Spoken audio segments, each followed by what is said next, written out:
today we have Simone Costa with us. We've been speaking with her. She's our Brazil specialist at TCO International, and she's a senior coach. Last time we talked a little bit, Simone, about time management and flexibility being a very important element into managing time in Brazil. Now, let's say there's a senior manager, executive, expat who comes in and they're very results and task focused. Deadlines are important. They're not flexible. They've come to do a task and a job, and they're going to get it done, and they're going to impress management back home that they can get it done on time, maybe even ahead of schedule. What kind of impact or what kind of consequences might there be of that kind of attitude or cultural approach to time? This is a very interesting question, Vanessa, again, because this happens very often, unfortunately.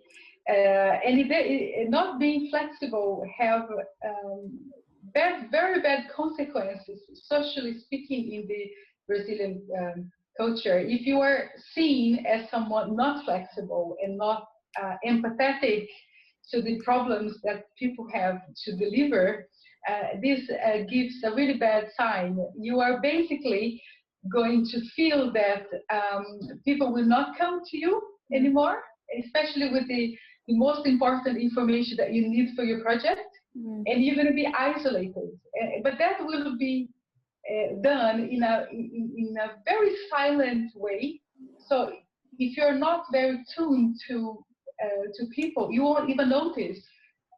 It will be like a long-term consequence that you are not going to be involved. You're not going to be part in the sense of sharing the problems, because you have to remember the executives are in Brazil to usually solve problems and to help to improve the processes, and they can only do that if they have all the information. So if you're not flexible, if you're very rigid in your behavior, in your way of dealing with people's delays and indirect communication, you will lose their trust. And without their trust, you won't be able to do your job here, basically. Yeah, and in the previous interview, you had also mentioned how Brazilians maybe are not going to outwardly, explicitly say no to something. So if they're not,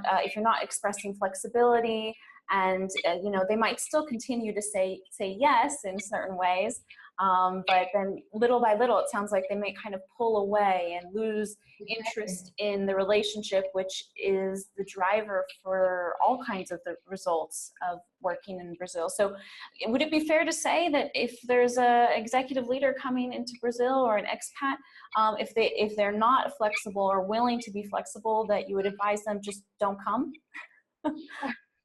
Well, if they are willing to change and to develop as a person, to have a new way to deal with people, I think if they are open, please do come. But as I was saying, they have to consider that the informal organization is stronger than the formal organizations. And kind of coming from the US and from Europe, of course, there are always informal organizations where there are influencers that are not necessarily the managers, but in the Brazilian culture, it is the extreme of informality in the working place. So flexibility and awareness of the contextual and who is who in the organization is crucial. Great. Well, it sounds like a really exciting adventure to work in Brazil on multiple ways. Definitely. And I'll go ahead and say thank you for the invitation. I'm just waiting for my opportunity to try my best at being flexible working in Brazil. So thank you. Thank you.